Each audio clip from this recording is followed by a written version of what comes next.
Veux-tu écouter ce que Dieu dit de toi et le considérer pour ta vie, ou bien écouter ce que d'autres personnes ont dit de toi, ou ce que toi-même intérieurement dans ton dialogue intérieur tu penses de toi?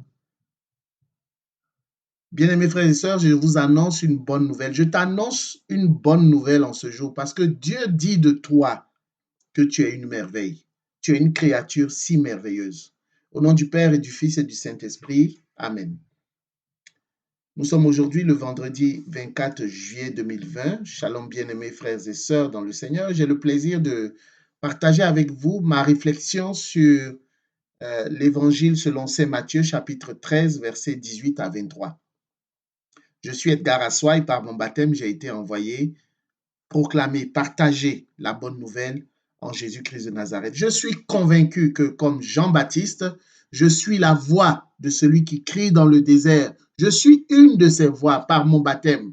Je suis la voix de celui qui crie dans le désert. Aplanissez vos sentiers, changez de cœur, mettez tout en œuvre pour accueillir le Seigneur Jésus-Christ de Nazareth qui revient bientôt. À vous, grâce et paix de la part de Dieu notre Père et du Seigneur Jésus-Christ.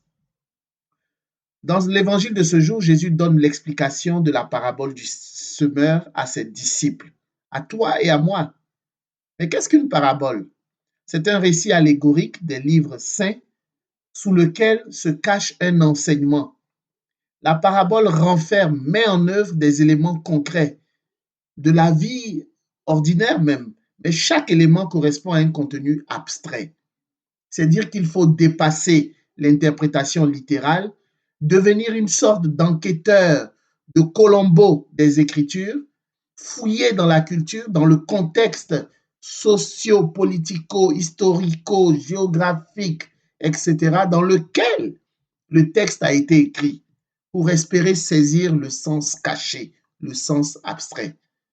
Bien sûr, ce travail préalable, il est possible de le faire en lisant simplement les exégètes. C'est le travail des exégètes et on peut justement avec un peu d'effort accéder à ce qu'ils ont, à leur recherche, à leur découverte. L'évangile de ce jour est donc une explication de la parabole du semeur. On peut retenir qu'il y a plusieurs distractions qui empêchent d'accueillir la parole de Dieu et de croire en Jésus-Christ. D'une part, il y a des distractions venant du monde, il y a des distractions venant de la chair et il y a des distractions venant du diable, le mauvais, Satan, l'accusateur de nos âmes. Mais d'autre part, il y a le cœur qui réagit favorablement, qui comprend la parole de Dieu. Ce cœur est la bonne terre qui portera des fruits en abondance. Oh, bien-aimés frères et sœurs, telle est la bonne nouvelle de ce jour. Il y a des distractions dans ta vie, il y a des distractions aussi dans ma vie qui occultent, qui nous empêchent de voir la face de Dieu. Mais la bonne nouvelle de ce jour est que ta vocation est d'être une bonne terre. Tu es appelé à être une bonne terre parce que Dieu, au commencement, t'a créé à sa ressemblance et à son image. Tu es une bonne terre. Tu as été créé ainsi. Le psaume 139, verset 4 nous dit, « Je confesse que je suis une vraie merveille. » La version Louis II nous dit, « Je te loue de ce que je suis une créature si merveilleuse. » Le mauvais, au commencement, jusqu'à ce jour, nous pousse au péché. Et c'est le péché qui vient salir, qui vient nous empêcher d'être cette bonne terre à laquelle nous sommes appelés. Mais bien aimés frères et sœurs, la nouvelle est bonne parce que tu peux devenir cette bonne terre. Tu peux choisir de redevenir cette bonne terre et porter des fruits en abondance.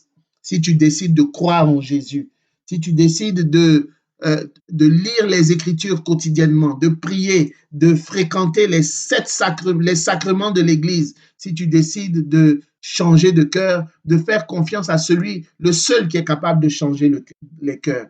Tu es capable de redevenir cette merveille, cette créature si merveilleuse. Parce que tu l'es au fond de toi, au fond de ton identité, ton essence est merveilleuse. Tu es toujours cette merveille. Il faut simplement se dépouiller, se détacher des saletés, des impuretés, des scories qui empêchent de voir cette merveille que tu es, que je suis. Un peu comme un trésor, un peu comme une perle. La perle se trouve au fond des océans. Elle est remplie de boue, elle est sale. Il suffit de la nettoyer, il suffit de lui accorder le soin qu'il faut et elle révèle sa beauté, sa merveille. C'est ce que tu es, mon frère et ma sœur en Jésus-Christ de Nazareth. Alors, ne te décourage pas, continue de faire confiance au Seigneur. Tu es tombé, mais relève-toi. Il est possible de vivre une vie meilleure, une vie autre que ce qu'on a déjà vécu jusqu'ici. Que la paix et la grâce de notre Dieu soient ton partage, que l'Esprit Saint t'accorde cette conviction que tu restes et tu demeures une merveille. Que la paix du Seigneur soit avec vous, ainsi soit-il, au nom du Père et du Fils et du Saint-Esprit. Amen.